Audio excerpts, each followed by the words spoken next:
to remember.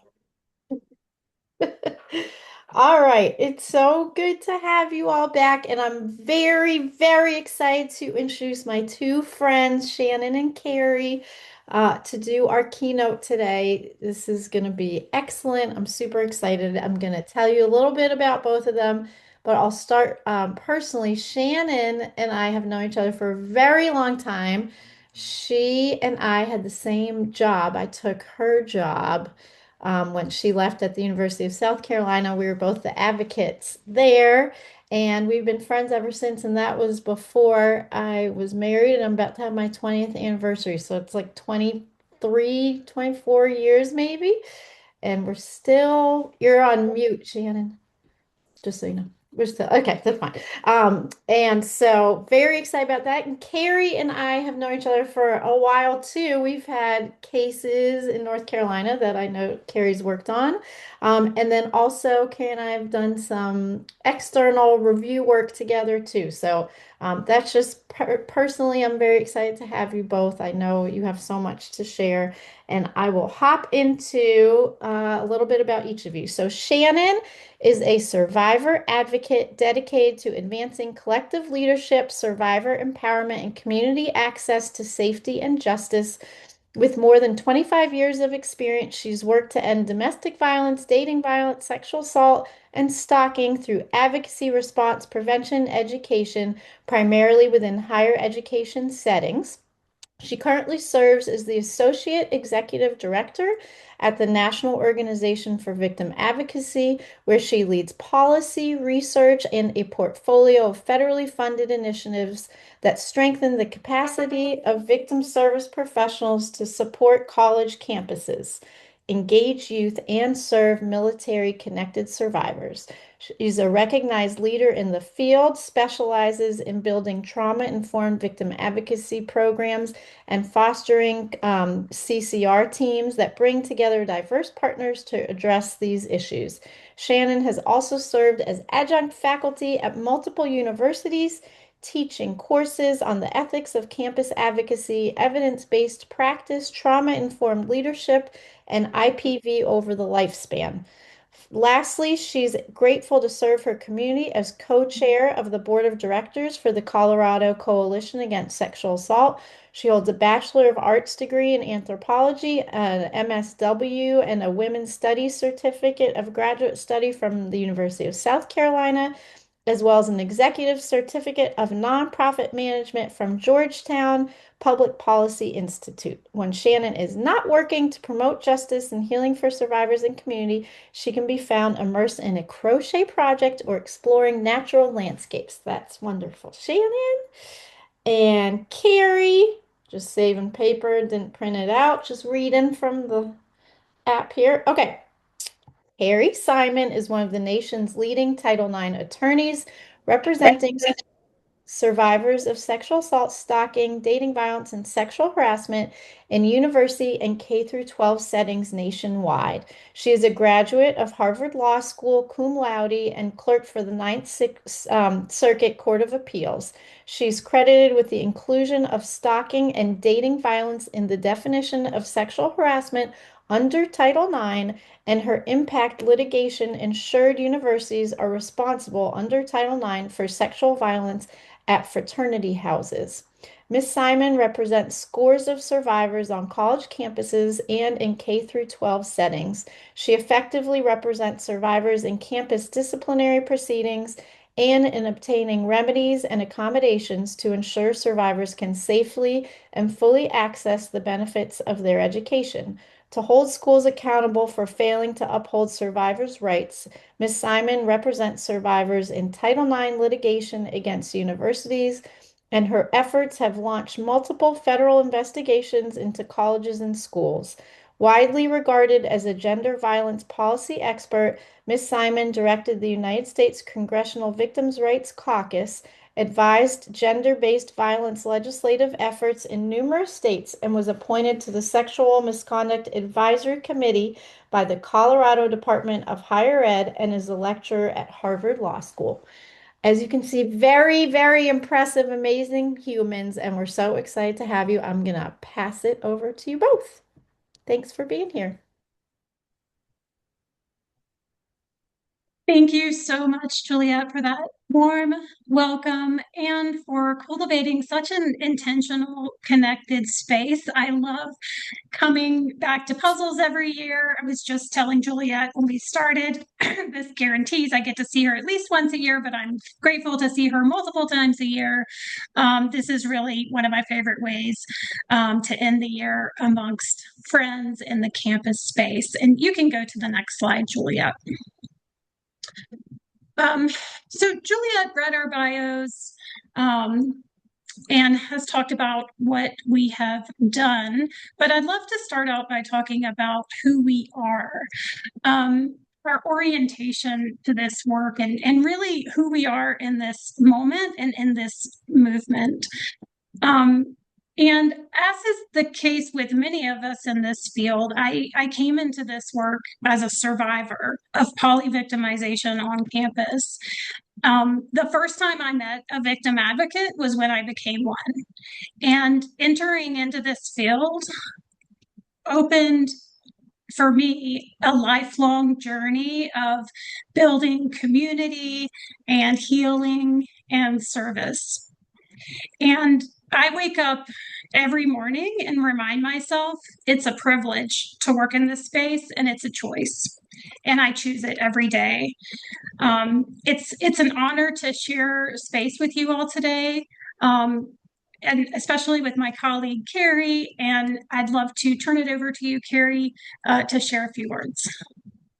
Hi, everybody. I'm so thrilled to be presenting with Shannon, who is just a giant in our field and really important thinker and doer. I'm so grateful to her and to Juliet for hosting us both. Um, I think my start in the field was like one day after college graduation. I like moved to Washington, D.C., bought a one-way ticket. I wanted to fight for women's rights and victims' rights on Capitol Hill. So I was pretty determined in that way. And then, I experienced the disillusionment of where our system can be ineffective. And so I think the approach I've had is where are there opportunities to be effective? Like, how can we focus our efforts to be thoughtful in a way that is meaningful? And when I discovered from my mentor in law school the world of Title IX advocacy, understanding the complexity of sexual violence and frequency on our college campuses, and that there was this law that was like underdeveloped in many ways, was like, oh, this is a really exciting place to do a lot, to build, and I've been sort of enthralled in the movement ever since. And I've seen it through ups and downs, and we're going to talk a little bit about what that looks like right now. I think that we're, like Shannon said, we're here by choice. This isn't something you fall into. We want to be here, and that means it's heavy on our hearts. So, I'm coming to you with my own heavy heart and thinking about what we can be doing in this moment. Yeah, and then I have two kiddos that I think about too, that are part of all of this, right? And I think about generational change as I look at my kids who are, um, how old are they? They're 7 and 9. So I think that's the other place that I'm coming from. Okay, we can go on to the next slide, Juliet. Thanks so much, Carrie, for that, especially for that reminder about our kids. And I think I echo that for my kids that are maybe a little older than yours. Mhm. But really, part of the reason that I get up and do this work every day. Um, so one thing I just want to mention is I am keeping an eye, and it's over here, on the Q&A, and we're going to come back to those at the end, for the most part, but please keep them coming. Please keep adding them to the Q&A. We'll make sure to leave time at the end to go through them. I'd love to just start with grounding ourselves in this space, and maybe why don't we just take a collective deep breath together.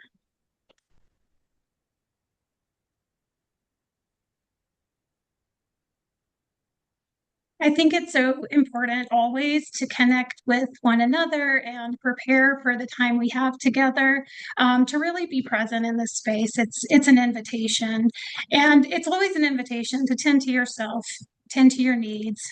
You are the expert on what your body needs in this moment. And I really want to acknowledge that navigating the national policy landscape this year is really more information than we can take in. And that is by design. Um, the overwhelm is by design. And this session is an offering. We're gonna cover some nuggets that we have discussed and feel like are important to raise, and we won't be able to cover everything. But this week, I've really been reflecting on the conference theme of maintaining the movement and what that means in the context of this work and this policy landscape we've been navigating all year. And so I'd love to invite you in the chat. What words come to mind today for you when you think about maintaining the movement and recognizing that your reason, I'm sure, has continued to evolve over the course of your professional work, over this year, over this week, possibly over today? What does maintaining the movement mean to you? Love it. Thank you. I'm looking over here at it. All of these things. One is maintaining ourselves in this movement, right? Finding the support and resilience we need to really sustain ourselves in this work. And this year isn't just about navigating policies that impact our work. It's navigating policies that are coming after our families, our communities. This is deeply personal. And the next one I see is maintaining community, right? In this movement, how do we maintain connection and authenticity and abundance in a context where conflict and scarcity and competition really feel like sometimes they're closing in on us? I'm seeing maintaining our passion, our fierceness, and the determination that we have to center and honor the needs of survivors. Yes, this is wonderful. Please keep it coming. And you know what? One of the things that it means to me to maintain this movement is, you know, as advocates, one of our stated values is empowerment. And to me, you know, empowerment is not about speaking for survivors or having power over, but empowerment to me really means creating the conditions for survivors to step into their power. Right. And that to me is what advocacy is all about, and reminding ourselves as a daily practice on our very foundational premise. Our promise to survivors and one another is really what it means to me to maintain the movement. So thank you so much for sharing that. And you know, we're here today to share a story, but not a story about how hard this year has been, because I already know that you all are well aware of that as we're all living it. We're here to share a story of advocacy and the resilience of our movement and what it really means to be advocates in this moment. And our goal is to talk about the policy landscape and to tell that story of who we are in this moment as a movement through the lens of litigation. And with that, I'm going to pass it over to my colleague, Carrie, to get us started. And Juliet, you can go to the next slide. So the policy moment we're in is one that is testing us and is requiring us to step up to the moment. And we all know that it's been dark. So I'm going to start with that, but I promise you we're getting to the light on what the advocates have been doing and what we're doing. But I'm just going to be, there's no reason to not be genuine about like what we've been facing. And this is something we're all familiar with. So just starting with like the big picture, leading to us to the cases that we are excited to kind of go in depth and explore with you.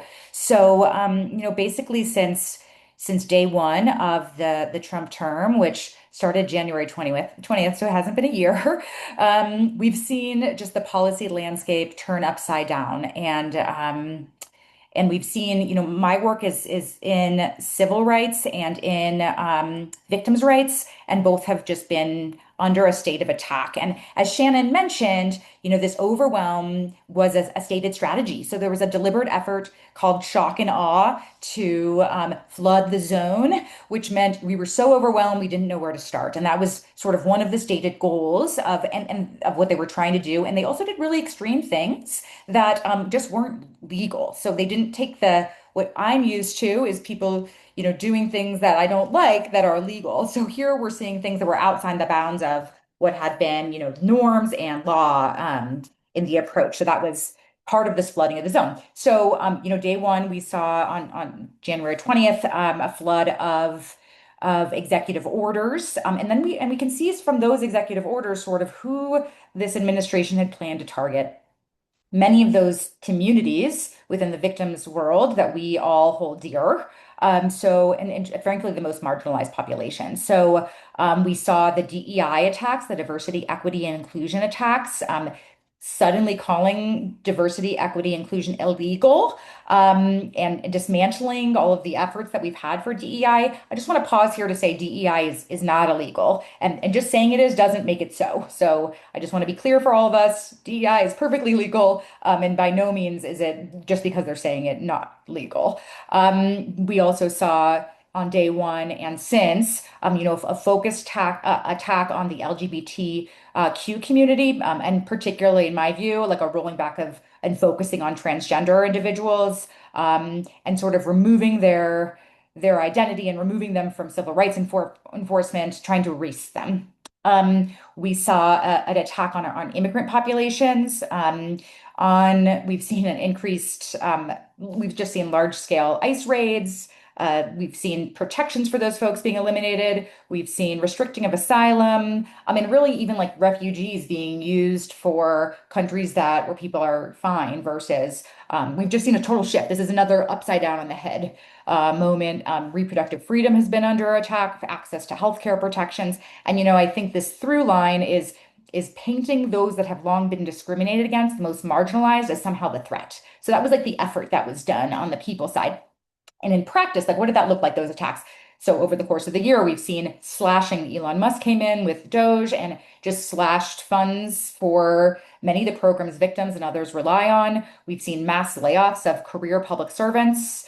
We've seen an effort to dismantle the Department of Education, the weaponization of the federal government, like the president using the government to go after perceived enemies, making like sort of a state of fear. Is he going to come after us next? We've seen the militarization of our cities, people that are here legally just afraid to leave their homes or carrying papers with them. We've seen a Congress that has handed over much of their power, which was about checks and balances, to the president and this erosion of checks and balances. So it's been a shocking time as it's meant to be. Okay, so the thing that we are here to talk about, though, is that there's also been an amazing, incredible, powerful response. I was just listening this morning that the No Kings protests were the largest peaceful protests in history, if you count every person that was marching across the country. Like there has been the people standing up. That's been extraordinary. Communities, advocates coming together, mobilizing and fighting back. And one of those methods for fighting back is litigation. And that is challenging many of these federal actions, whether they be executive orders or demands on our victim service providers and others, challenging those in court. And there have been over 500 cases filed in this less than a year that have many stopped the administration in its tracks from doing it, or threw sand in the game to slow them down, or caused them to abandon policies that they had taken on. So even if we're seeing some of it be successful, I want everyone to know that those litigation efforts have stopped a lot of the damage. And every time we stand up and stop, then the next person behind, it's harder to get to them if the first is standing up. And that's something that I think is so important. I'm so proud of. And it's been a test for many. It's been a test for us in the field, and we've seen some that have folded, frankly, and others that have really stood up. And one of the great stars of that has been the victims' rights field that has shown remarkable strength, remarkable courage, and unity, and stood together in face of these attacks and met the moment and fought back. So I'm going to turn to Shannon to give a little more background, and then I'll get into some of these really specifics. Next slide, please, Julia. Thanks so much, Carrie. And, just co-signing everything you just said. And in addition to this dramatic policy landscape that we're all navigating, we're also under increasing pressure to sustain our very basic victim advocacy services, given the funding landscape. I I do not know a single campus or nonprofit that has not either done layoffs, initiated a hiring freeze, consolidated services, positions, or programs, or declined to refill a position when folks leave. We're really under a lot of financial stress, and one of the things is when we think about the victim services funding landscape, I think it's not as simple as discerning whether or not we rely directly on federal funding, because we're all part of an interconnected funding ecosystem. So, campus advocacy programs are deeply interconnected with community advocacy and systems advocacy efforts. Campus victim services and advocacy programs are reliant on community-based services to provide comprehensive services, access to 24-hour care. We all know that many campus advocacy programs, if your campus even has a standalone program, are one or two people, and one or two people cannot sustain 24/7 access to support all year. So we really need to partner. Beyond even victim services funding directly, campuses are still impacted by cuts to research, changes and updates to international student visas, changes to federal aid. And this is already under a context of declining domestic and international enrollment.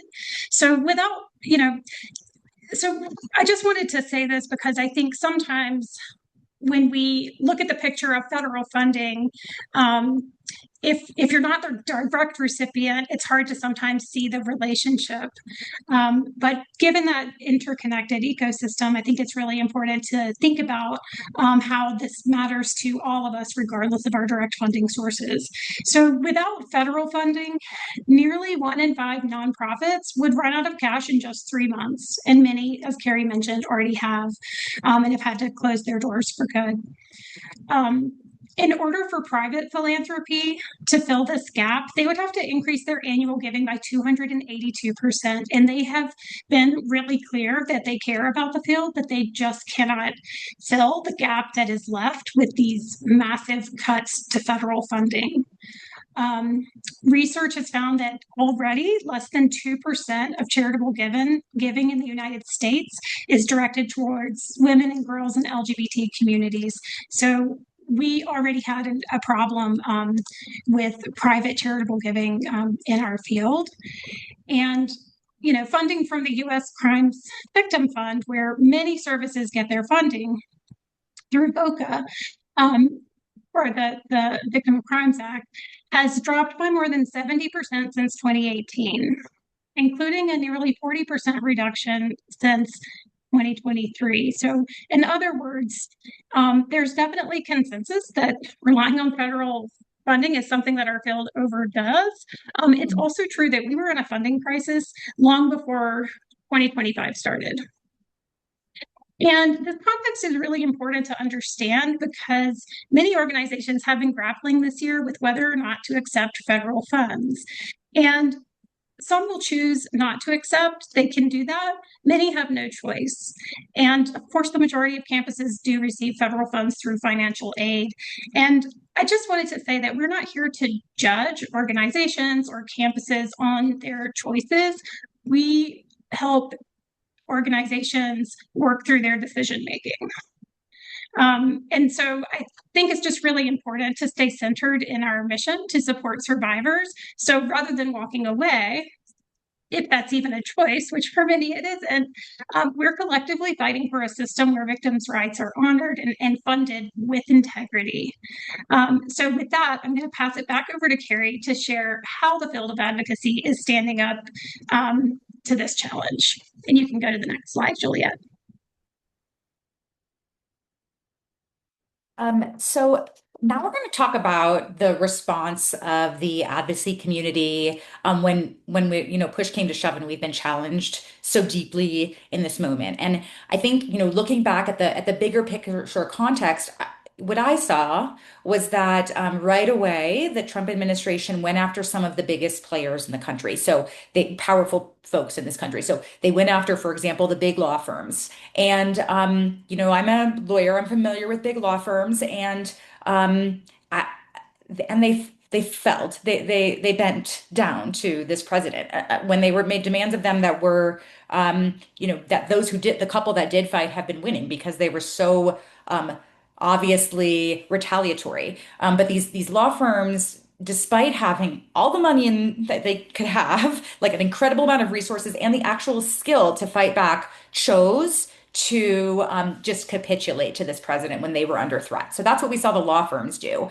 And then we saw a lot of universities that were, giving millions of dollars to the federal government and just folding rather than standing up. Some have, but a lot have not. And I was trying to say earlier, once the lawyers were down, then it was easier to go for the next, right? And the universities are down, it's easier to go for the next. Like had they stood up, it would have been like, okay, now we got to fight this fight harder. So I think that the bending over to the bully and bowing down to this bully is not serving the people behind you, and it's really not serving you. They've already been come back. It's not working. Those who tried to do that, but that's what we saw. We saw big firms, bow down. We saw universities give in. We saw big tech give in. But you know who didn't give up? You know who fought back? Were the victims advocates of our country. That is a group we've been fighting for survivors for so long. We have taken the hard position for so long that we're not afraid to stand up. And in this situation, we did. And the advocates of our country have been a light in the darkness. And I want to spotlight three examples of how this field chose to stand right back up to this president. So if you could go to the next slide, Juliet. I'm going to talk about three big cases as this light, and I'm going to get into detail on them. So I'm going to spend some time so you walk away knowing about three cases and all of this stuff is happening, and we're going to just sort of spotlight some of those 500 pieces of litigation. These are three of them and what they meant. And this is our field standing up. So the first one was the American Bar Association versus the Department of Justice. So here's what happened in this. So first of all, the ABA, the American Bar Association, is made up of a voluntary association, the largest in the world, of lawyers and judges. And it's this sort of association of the general legal profession. And part of what they do since the Violence Against Women Act was created was they created a commission on domestic and sexual violence, and they do a lot of work in that field, right? That's one area they do a lot of training amongst others. They really represent the whole field. So for decades, they have been getting OVW, Office of Violence Against Women, funds to do training and technical assistance in these spaces. And at the beginning of this term, when this president started doing, frankly, these attacks on the legal system and lawyers, the ABA, as the American Bar Association is representing lawyers, started to speak out. They spoke out, making statements about attacks on the federal judiciary, and they specifically that the president and others in the administration were targeting specific judges. That they were saying that we don't have to follow rulings by the courts. That undermines the validity of the courts.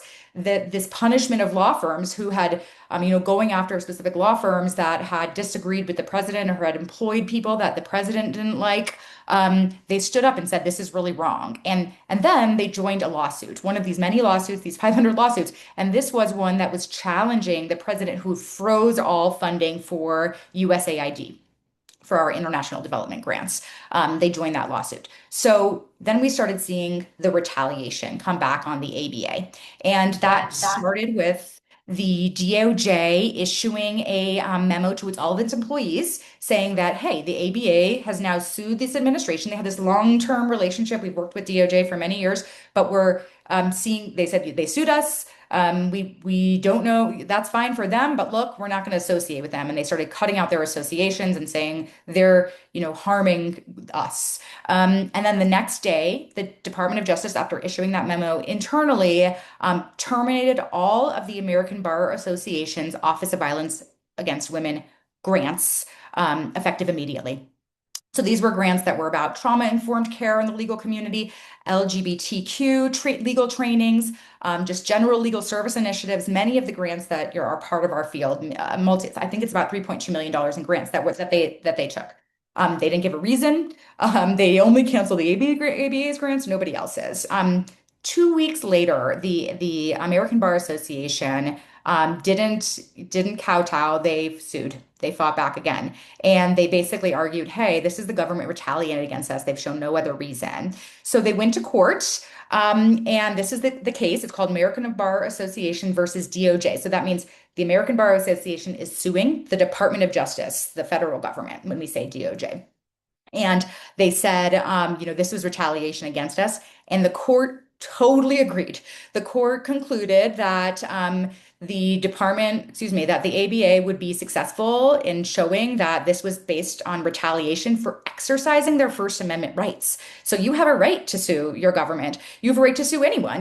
That's as long as there's claims of actions that go along with it. And you have a right to make those statements when you dislike what the government is doing. The government can't then punish you back. That's retaliation. And the courts were like a stop from this. And the court said they blocked the Department of Justice from canceling the funding. So they blocked it altogether, said you can't cancel this funding. The funding stayed in place. And eventually the Department of Justice didn't appeal. So imagine instead if you did nothing and just let them do this. And no, they stood up and they fought back and they won. So that was a huge moment for the field. When we really saw like, okay, like the courts are going to be here for us. There's another form of government that we can really count on. And that one was, while I'm talking about the advocates, who I'm going to talk about next, those are a bunch of lawyers. So I'm really glad that in that place, the lawyers stood together and said like, no, we know that this is totally illegal and a joke. And we have this thing called the Constitution with the First Amendment that gives us the right to have speech, that gives us the right to petition our government and say what we want to say. That's like fundamental to who we are. And we're not going to just watch you walk all over it. And they won. And in doing so, protected survivors. I mean, I think what's also important to say about that is the Department of Justice, to punish the ABA, was willing to sell out survivors. That was who they decided to sell out, to throw under the bus, like all these victim services. So clearly we're not their priority. Okay, let's go ahead to the next slide to talk about more litigation and more exciting things that the community has done. Okay. So that was one way the federal government attacked our services.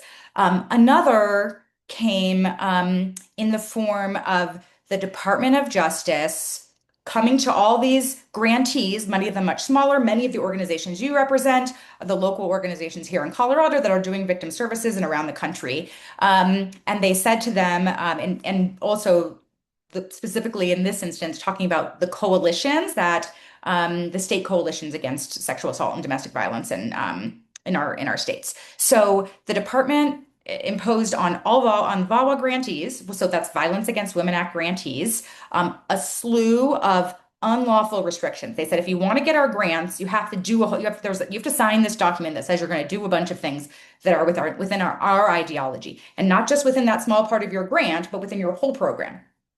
To keep the grants, this is what they were going to force them to do. Okay, number one, they said you've got to sign this saying that you're going to not have any DEI, diversity, equity, inclusion programs. And by the way, the Violence Against Women Act requires grantees serve underserved racial and ethnic groups. So this is totally in conflict with the law that they are being asked to do. That no more diversity, equity, inclusion programs. They called them illegal. Then they also said your programs, anywhere in your program, if you get our funds, you can't promote gender ideology as they defined their gender ideology, which is basically their anti-trans positions. And again, VAWA expressly forbids discrimination based on gender identity. Next, they also made restrictions on service to undocumented victims.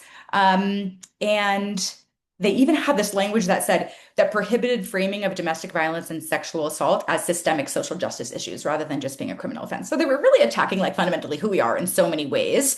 The victims' communities knew these demands were going to require they dismantle the diversity programs and inclusion initiatives that make survivor-centered services possible, that was going to restrict their outreach and work with immigrant communities, that it could really cause harm for many of the survivors they represent, who are transgender or have other identities, and that essentially the department, as I see it, was trying to redefine who counts as a survivor, to take that away from the experts in the field like Shannon, who have been helping us lead this for so long, and from ourselves as people in this field to the federal government's weird or just frankly discriminatory ideas and trying to impose those on us.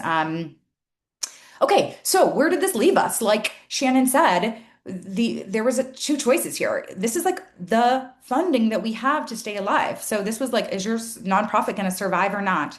And you could, are you going to accept these restrictions to get the funding to stay alive, or are you going to say no? And are you going to then become the subject of the wrath of this government? What if they come after you next, right? Because you said no. So it was a huge moment to decide. This was definitely a crisis.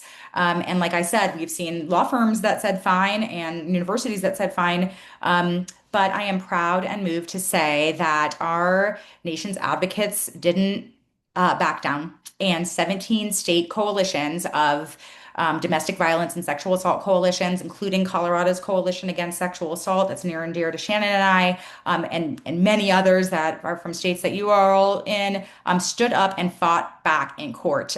So that's this case. This is the Rhode Island Coalition Against Domestic Violence versus Bondi. So the Rhode Island side of that V is all of the coalitions. It's really like at all. Like, so if you looked at the actual court proceedings, oh, maybe I have them there, it would list a ton of different groups. And then Bondi is representing the Department of Justice on that other side of the current Department of Justice's head. So let's go to the next slide. We stood up and we won. They won, and they won big. And this was a massive win that our advocates did. Because they knew this couldn't be right. They knew they were being restricted in ways that were punishing, and they knew that this was in conflict with VAWA. That it was, that it didn't make sense. That it was done in a sloppy way. That there was no way that they could serve and sign these documents, and they won. The court said that the restrictions were unlawful, that they have violated the APA, the APA, why can't I, oh, the Administrative Procedures Act. And they said one sentence that stuck out that I put here is they said, they didn't even consider that this action would, quote, disrupt the vital life-saving services to victims of sexual assault and domestic violence. The courts understood what we were doing was life-saving. They understood this had nothing to do with the services we were providing, was all ideology. And they said, no way, no how. And they, got rid of this hold, this conditions were no longer required. Not only that, but it applied not just to the coalitions that were part of the suit, but everyone who was a fiscal year 2025 grantee that was getting OVW grants, all of those folks too. They said if some of these orgs that were too small to be part of a huge lawsuit, or their coalition was, but they weren't ready to put themselves in that position, this piece applied to all of them. So that was an incredible piece of this is an incredible win that I'm so proud of. And I want to talk about a third win, and then we'll turn it back over to talk more about what these mean in the bigger picture. But I just really want to hear it. There's a third one that I'm super excited about that I want to go to. So if we could go to the next slide. And because the survivors groups did not stop there. We receive not just Department of Justice, Office of Violence Against Women grants, but also grants from Health and Human Services and from HUD, which is the Housing and Urban Development, and they too started putting unlawful restrictions on grantees, including many victim service providers. So some of these restrictions, again, targeted DEI programming, said you can't have any DEI programming. They also attacked support for transgender survivors, and they also added in forced anti-abortion restrictions. So they're just putting all their their extreme ideology into regular services and providing housing for survivors. And they're suddenly saying it can't have anything to do with DEI, transgender folks, or have anything, survivors coming forward that need access to reproductive health care, limiting that as well. So this was just at the expense ultimately of survivor safety, housing, and health. I mean, just shocking to me that they were willing to throw them all under the bus for their ideological positions. But the coalitions were not standing for it. They said, we're ready to go again. They came together in ways that have been amazing. And I hope, Shannon, you can talk about what that's been like in the field. And they stood together and they sued the Trump administration again. That's this Rhode Island that you can see et al. That's all of the groups versus the federal government. Okay, can we do the next slide?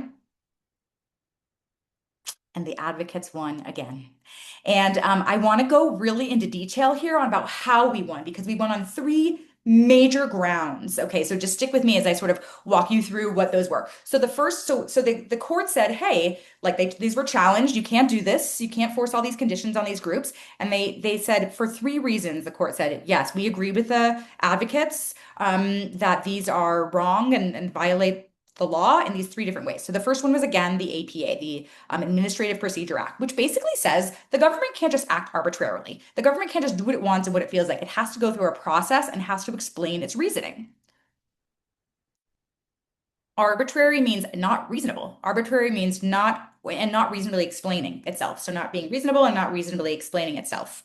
And here the court said when they did this, these conditions on these grants, they barely attempted an explanation at all. They didn't explain themselves at all. And again, that they failed to consider the harmful impact their decisions would have on the coalitions, the advocacy coalitions, and the vulnerable populations they serve. They said you didn't consider what the outcome of this was going to be, and you didn't even explain yourself. And for that, you were arbitrary and capricious in violation of the APA, and that was reason number one. But they didn't stop there. The next, they said, okay, what about the First Amendment? We also have these First Amendment rights, the constitutional rights, the First Amendment to speech. And the court held that by making this a prerequisite of funding to say, okay, in order to get our funding, you have to essentially adopt the government's positions on contested issues of abortion, diversity, equity, inclusion, and gender ideology, that is the government coercing grantees, which was totally what they were doing, coercing the grantees to adopt certain expressive positions and practices. And that violates their First Amendment right to freedom of speech. Okay, super exciting. Okay, that was like wonderful. Not only that, so constitutional violation number two, they said you're violating the law, the APA, the basic fundamental, like how the government behaves law. Then you're violating the First Amendment of the United States by telling us our speech has to be a certain way. Third, they said that you're violating our right to due process. So this is the Fifth Amendment of the Constitution. And here in this context, the due process means that you have to, in our legal system, you have to know what the laws are in advance. You have to have notice about what conduct is forbidden and so that you can comply and have to know in advance. So it can't be overly vague. If you say something that's too vague, then nobody knows how to reply. And a lot of this language in these agreements, I'm sure many of you looked at that have seen these, and many came to me because I'm a lawyer in this field and said, what does this mean? And we're like, it could mean a lot of things because it was so vague. And they did that vagueness on purpose. They wanted us to start affirmatively complying with beyond the scope of what they wanted us to go to the max, right, in our compliance. And to do that, they were vague, so vague that it can't be understood. So I want to now go into the specifics of what language was too vague, just so you can know and have this as a response as you're thinking about it. One, the court said this language that we were not allowed, the advocates were not allowed to promote gender ideology. Like, what does that mean, right? And so does that mean you can't use someone's pronouns by promoting gender ideology? It was too broad to know what they meant. Another was promote elective abortions. And they said, what does that mean? Can I share information with a survivor who's seeking help with an unwanted pregnancy? What does that mean? And so the court said these were just impermissibly vague. People wouldn't know how to comply. And so it violated the right to due process. So based on all those reasons, the court ordered the not to be enforced any of these unlawful provisions again. So these are, just three huge moments when we were tested as a community to say, are we going to throw the marginalized communities under the bus? Are we going to stand up for them? Can we do this without them? Like, what does this mean? And we stood up and said, like, no, this is wrong. And the courts were with us and we fought back and we were winning. So it's been an amazing, heroic moment. And I'm so proud to be part of it.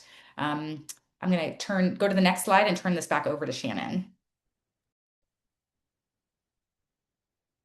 Thank you so much, Carrie. There is never a moment when you do not inspire me. I could just sit and listen to you talk about this all day. And how has it been for me also to be part of this movement in the field? I mean, it's been what's given me life this year.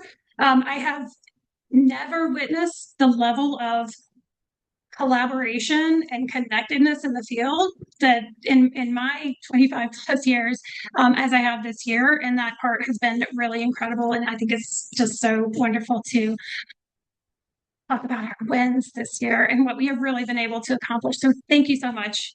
You're a gift. before we go on this slide, I'm looking over here, I keep looking over here because I'm looking at the Q&A box, which is on my other screen. And I would love to actually pause here and answer some questions because there's some fantastic questions in here. And I just want to make sure that we actually get to them. And the first question is, you've been answering this question, so I'm happy to also jump in on it. But how are the current lawsuits addressing concerns that new federal restrictions might limit services for immigrant, LGBTQ plus, or culturally specific survivor populations? And what strategies can providers use to safeguard inclusive programming? Yeah, so I hope that I think that question popped up before we started, and I was like, yes, that's what I'm going to talk about the whole time. So that's what I talked about. Shannon, if there's more you want to say about it or that strategies piece, I'll let you jump in on that one. Sure.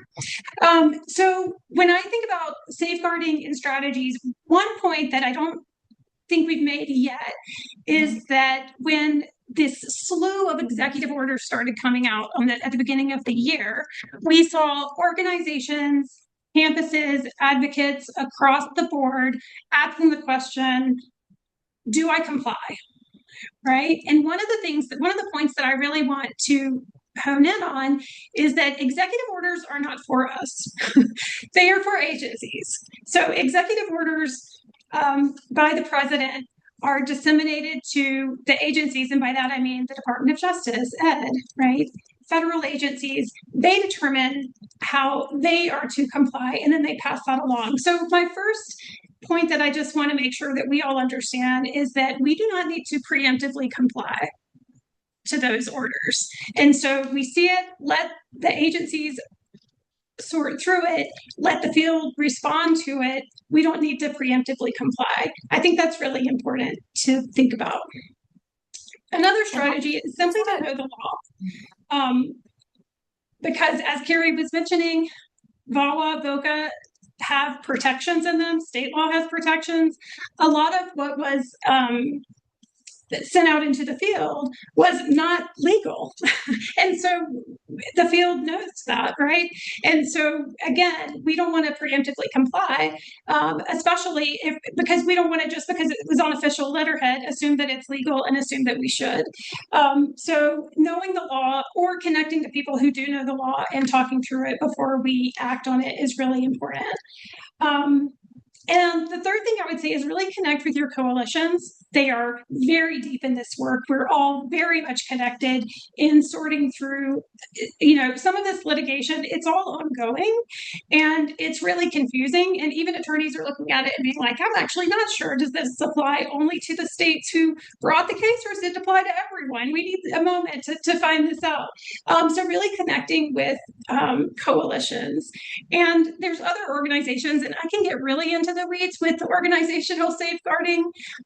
The Alliance for Immigrant Survivors has, and I'm going to show you the link to that when we get to the end of this, has a lot of great organizational safeguarding tips, as well as your coalition, because we're all talking about what those could be. And I'm happy to connect with you about your very particular place to go through what matters in your context, whether you're a nonprofit or a campus advocate.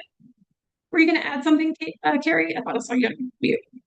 No, I mean, I think state law is another huge place that we can be looking. I think that's such a great point that you made. I just wanted to say I agree with you. I was snapping at you. I'm like very happy. Agreed. Fantastic. I'm looking at the next question. What states have campus advocacy confidentiality statutes? And for those of us who don't, what do you recommend folks do to get this legislation created and enacted? I'm happy to take this one as well, or at least get us started. I think we are at about 12 states that have privilege for campus-based advocates. But I'm actually going to do a plug for our closing speaker, the amazing Andrew Eccles from Every Voice Coalition, whose entire mission is to go state by state to enact legislation that includes advocacy privilege for campus-based advocates. And so definitely bring that question to him. And if I would say that's the place to be connected, if you're both your coalition and Every Voice, if you're interested in bringing that to your state and you don't have it yet. I see the next question, so I'm just going to jump into it too. I pulled it up on my app. Okay, so it says, do you Okay. know of any organizations that offer pro bono or other legal services to providers and advocates who are being penalized for offering protections to survivors who fall in these targeted groups? I think there are a series of these groups right now who are stepping into the legal moment. Like, so one or two that I think were part of both most of the lawsuits I named. So I guess there's the ABA is one. The Democracy Forward brought several of those suits, and the National Women's Law Center. And then there's lots of smaller organizations that are also doing these types of things. I will say that you can reach out to me and I'll help get you connected to somebody who can bring your suit. I'll put my information in the chat here, or I'll try to. And my on the last slide is my email. So I'm just another person that you can go to sort of get connected to what's happening on that front. Um, I think the next question is about, because mainstream media can't cover all of this and sort of specific to ours, where to get, good information. I think, Shannon has a slide later in this on some of her favorite resources. So that's coming. Um, should we keep going, Shannon, or just keep going on the questions? Or, oh, I think there's just one more. Do you want to try for that one on the prevention side? Yes, I need to read it out loud because I haven't read it yet. How have you seen this impact prevention programming? I've seen significant impact on the content and language being allowed to be used. How can folks doing the work advocate up to administrators with more decision-making power? What a great question. I think one of the trends that I have seen with campuses is that overcorrection when it is not actually necessary. We at Nova are also technical assistance providers, and we've seen many grantees assume that they can't say things when they actually can. And no one has actually said in writing that they can't. One of the lines that we encourage people to use when they're told that they can't use language or cover particular content, and I want to make a caveat here for some states who actually do have legislation that prevent certain topics from being covered in the context of higher education. However, one of the things that we encourage people to do is when someone says you can't cover that topic or you can't use those words, is to say, can you show me the legislation that says this is not allowable, right? Like, ask them for the receipts, and often they can't actually produce them because often it's not illegal to cover these things. Now, clearly there's some nuance to it. If you're an advocate on a campus and it's your administration directing you, you have to find strategies to advocate for yourself that also protects your work and the services on your campus. And so that is actually what technical assistance is for. So I really encourage you to reach out to organizations like Nova, like Carrie, like your state coalitions, your community partners, to really talk through your context and your specific, problem, and let folks offer some thought partnership about strategies that might work in that. I'd also invite people in the chat to share strategies that have worked on their campus for that. Do you have anything to add to that, Carrie? Yeah, I would just say one of the goals of the administration is to create an environment of preemptive compliance, and getting, changing your name or moving it out or stopping doing something. That's like the goal. And so if you don't want to meet their goal of over compliance, you don't. So I'm with Shannon on, just knowing that the preemptive compliance is a goal, and sort of that's just one piece of context you can have as you're exploring how you're changing your own behavior or how others around you are, is to sort of question that so that you can say, is this preemptive or are we being required? Like, even asking those kind of questions can help you start to be with the people that you're in community with around how to do this well. I think can we go to the next slide, Shannon, to kind of keep Yeah. on, or is there any more that you wanted to cover? No, I mean, I think that's it. I'm just looking at the, thank you so much, Andrew. Andrew in the chat, from Every Voice Andrew has entered the chat, and is talking about that state law. So, Yeah. take a look at that. Thank you so much, Andrew. We have about 5 minutes left. So, one of the thoughts I just wanted to leave you with before we go through some of these resources, is from my orientation, and I think this has become clear, and the conversation we've had in this past hour, is that we're working on some assumptions here that I imagine most of us in this space share. Survivors deserve options, and survivors deserve the right to determine whether, when, where, and how to access confidential support, no matter their identity or status, right? Survivors deserve the right to access support and accommodation on campus when they want to, and in the community where they want to, regardless of whether they choose formal or informal, criminal or civil remedies. And an attack on some of our services is an attack on all of our services. And I say that because sometimes, I remember from when I was in roles as a campus advocate at multiple institutions, feeling somewhat detached from policy and intimidated by policy sometimes that could feel a little bit overwhelming. And many, when you're working on a campus, are prohibited from participating in state or federal policy action at all, or at least, obviously in your professional capacity.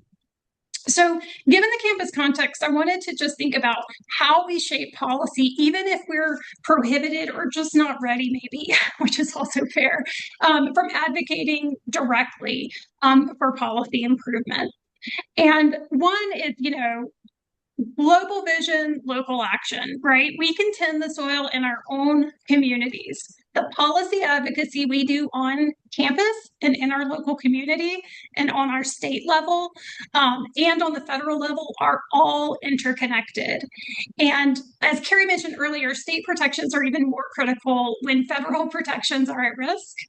And policies are developed when we, in the very local context or on the campus context, amplify the needs of survivors. So speaking with survivors on your campus, identifying and monitoring those trends and gaps, shaping policy on campus is a microcosm for our community and then our state and then our federal policy.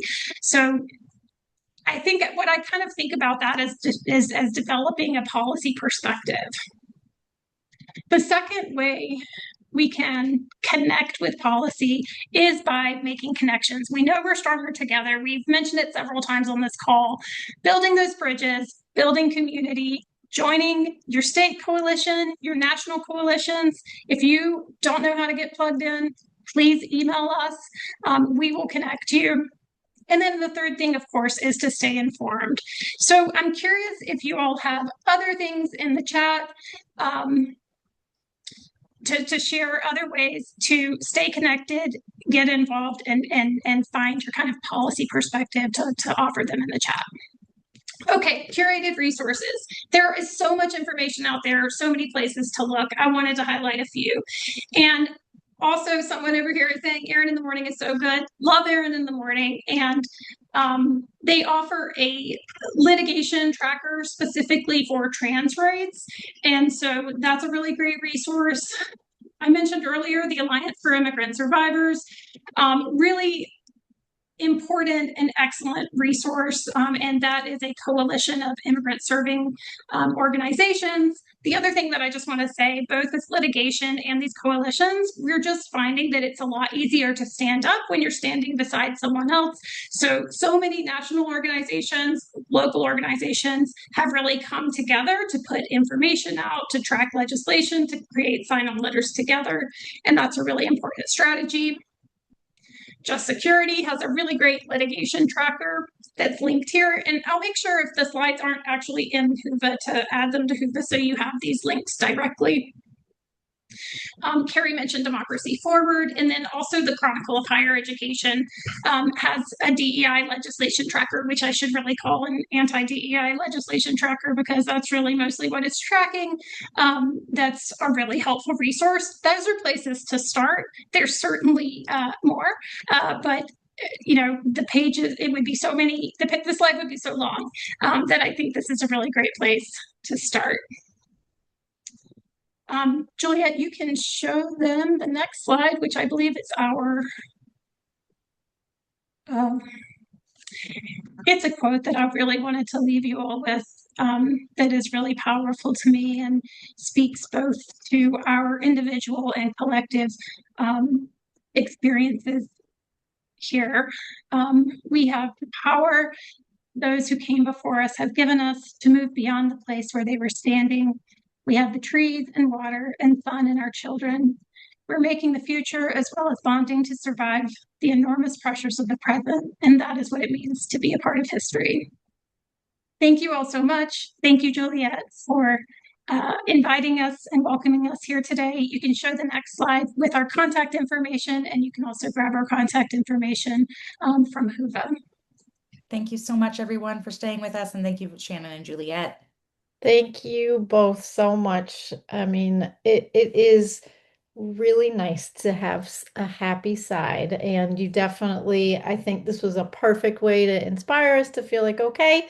And I love that Andrew can close us out with some more, building on what you all shared. And you two are just powerhouses. I'm so grateful for all of the work that you do nationally and just for giving us an hour of your time. Thank you, thank you, thank you so much. We're so grateful. Definitely reach out to these two if you need anything and take a little break, everyone. We'll see you for our final round of breakouts in a bit. Thank you, Carrie and Shannon. Love you both.